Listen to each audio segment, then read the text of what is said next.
All right, good afternoon, everybody. My name is Rob Smith. I'm America's favorite black gay Republican. I had my second coming out a couple of years ago in support of this administration and all the amazing things that are happening. So, Mr. President, I'd like to thank you for having me. Thank you very much. Well, you've banished all of your naysayers when it comes to the pro-life issue, the religious freedom issues, the things that are nearest and dearest to my heart. I'm wearing my baby feet and then also my defense pin because you're the first president since I've been an adult, I'm a veteran, who's ever said we need to bring our troops home from Afghanistan. And I believe in what you're doing. Yes. And I thank you for it. The other thing is, what has he done for you lately? And we don't have time.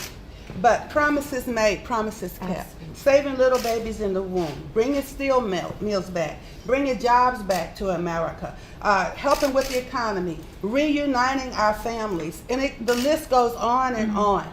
Promises made, promises kept. And I'm old enough to say, I'm 69 years old. But having seen this, saying I'll do it, mostly with a smile, and getting it done. So I'm very grateful and getting that girl out of jail. Jesus. No, I'm not in jail, pardon, Angela King. Pardon, Angela. I've worked my entire life on underserved black communities, teaching my brothers and sisters from the NFL, now Fordham, in the inner cities doing community work. And I gotta say, Mr. President, I ran the NFL players for Obama. And I've been a Democrat all my life, doing the Democratic House. And you changed me. You changed me, you touched me, and you made my work go to another level. You inspire me. And every time I go into those prisons and I ask my guys, you know, how many of you have had your sentence reduced, and they raise their hand, I know I'm doing God's work. So I thank you. How much you've done for all Americans and how that's risen the black community as well, how you champion the lives of unborn babies. And it is a privilege and an honor. David J. Harris Jr., by the way, I think I forgot to say that, but it's a privilege to be in airports and wear my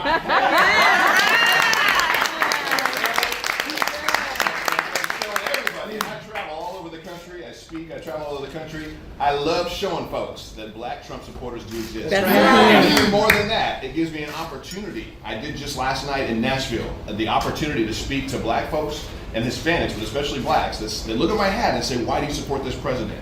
And when I rattle off all the things that you've done and why I support you, they say, wow, I didn't know that. Because they listen to the mainstream media. It's an honor to support you 100%. I actually saw you walking through the airport.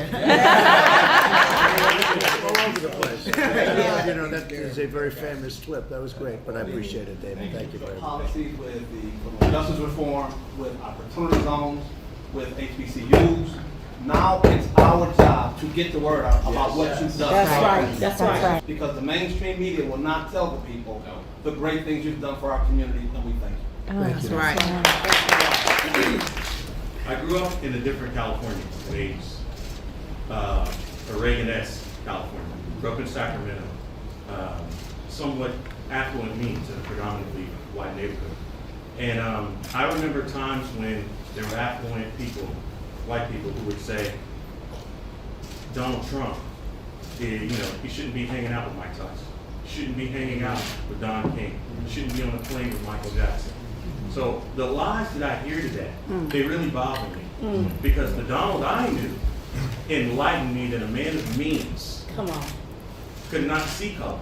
That's right. Come on now. Give a man a true chance to show himself, not judge him. That would make me able to sit at this table. I'm not a perfect male, but at the end of the day, I'm still here because I'm that. And I want to thank you for motivating me from when I was a child. And now I sit here all these years later around the table with the man that grew in. Wow.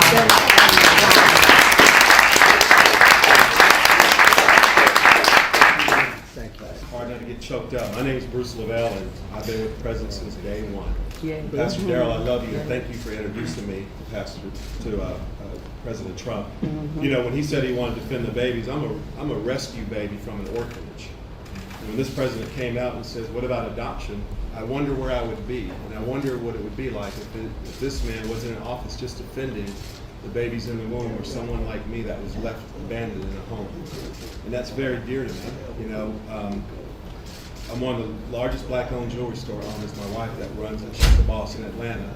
And guys, let me tell you, it's for the press. I'm just gonna, for the record, this president is about to resurrect and restore black generational wealth like you've never seen. Yes, before. yes, yes. Okay, not only Yes, we Bruce. talk about building, creating jobs in the community, not only we talk about prison reform, opportunity zone, but how many presidents says, you build the grocery store, you build your business, you create your generational wealth, you restore your 401k. Yes. The disconnect, and all the candidates that are leading in the Democrat Party, especially Biden, are the ones that started the prison reform bill. Come on. He sponsored it in '94. Yes. We're crying out loud.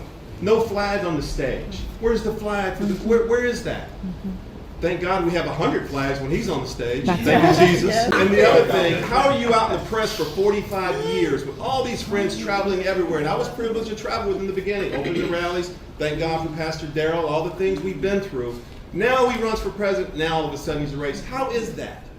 Y'all know that's a lie. It is Y'all need a to lie. stop that. And I'm Bruce, so he's tired. not colorblind. He can see. Alveda, I know that. He loves us. I know but that. hey, color is you good, know not why? bad. He can see. Jesus gives sight to the Because he blind. loves God. I'm tired. It irks me. It irks me when you call this man a my skin crawls right Praise now. brother. I know that's I'm right. tired of it. Me My too. leg hurts. I got a new knee. I don't feel good. Good. There it is. There it is. All right, I'm hurt. I'm tired.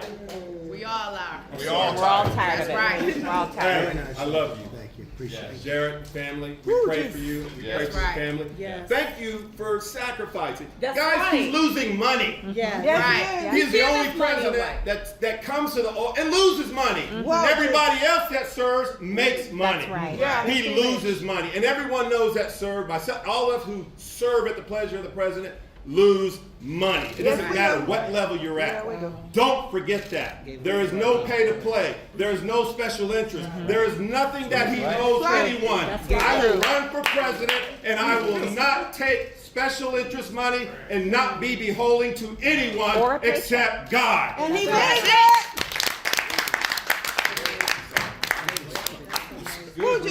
You maximize I will say this, you maximize your money. I do lose a fortune being president, Yeah. because we're doing very important work. But That's We go too right. far back. something I don't talk about, but I give my salary, it's $450,000. Yes. I give it. And surprisingly, now, it may be back in George Washington's day, but they don't think any other president has ever given the salary. It's $450,000. Wow. So no, it's money. It I is give money. it- It's money. I never had a story. I don't think I've ever had a story that I give it, but I guarantee if I was ever late, because it comes in quarterly, if I was ever late, it would be a front page story. Sure would. Sure would. He's And keeping to them the up. best but of no our credit. knowledge, we have not found another president that gave. But I appreciate what you just said. I Yeah. appreciate it. Amazing, Bruce. At that meeting, I told you that you have the potential to go down as one of the greatest presidents for the black community. Yes. I didn't know if you were going to be able to do it, to be quite honest, because there's a great challenge moving from campaigning to actually governing and being the president.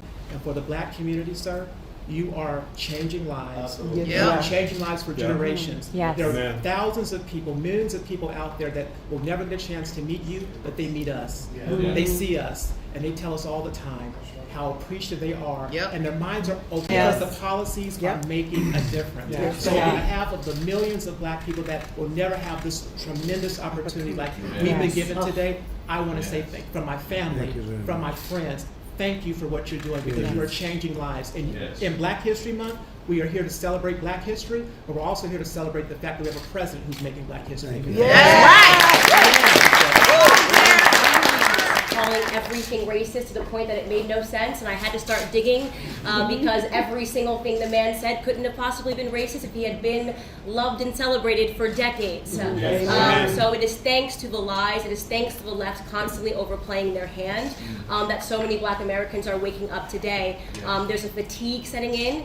We're genuinely just tired of being told that everything is racist and everything around us is white nationalism and white supremacy. You may have seen me testifying in Congress Yes. against the absurd hearing of Democrats pretending to care about what's hurting Black America at the same time that they murder millions of our babies. Yes. At the same Come on, time that they Candace. remove fathers from the home systematically via their welfare policies right. that they established. That's right. At the same time that they incarcerated our men for decades. From day one. Yep. Day one. We have been on your side and Yep. we've never left it. Yeah. You know, I keep hearing the left talking about they a champion for this and a champion for that.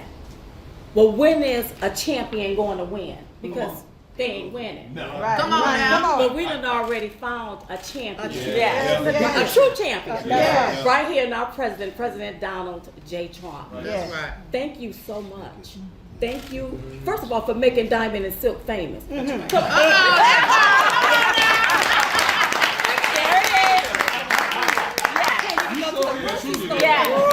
That's right. And let me tell you all two things. First of all, the first time we met him, he brought us on the stage and we didn't know it was going to happen. And the first thing that this businessman billionaire did was looked at us and said, I hope you monetizing this. Yes. Wow. Wow. Now wait a minute, you all. Wow. Wow. Wow. This billionaire businessman who happened to be white. But here we sit here up under a Trump administration. This is a true champion. Now let me say one more thing because I can talk forever, then I'm gonna let it go. President Trump is not a racist. No, he's not. What he is a realist. Yes. And the only color he sees is green, Yes. and he wants you to have some of it. You see, red, We white, all and blue? bleed the same. That's We right. all bleed the same. Because he's very patriotic. He Yes. loves this country. He loves America. Yes. And he loves Americans. And I'm usually the quiet one and the silent one, but you know silent can be violent. Allow me to say this. First, I want to say thank you for allowing me, as a black woman, a seat at the table. That's right. You know, because this would not have happened under administration. It happened under Trump administration. This is true. You know, they always say, Mr. President, that, well, he's a little rough around the edges. But I always reply back and let them know that we need those rough edges to cut through all of the BS that be going on the Hill in Congress. We need somebody that's not going to go along just to get along with some smooth edges.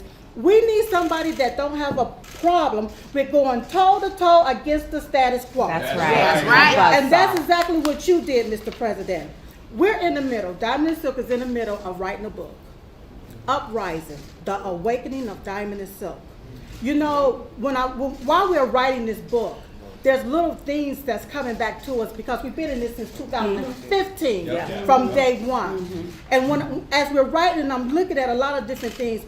Mr. President, we've come a long way. Yes, we have. A long ways at winning, and winning.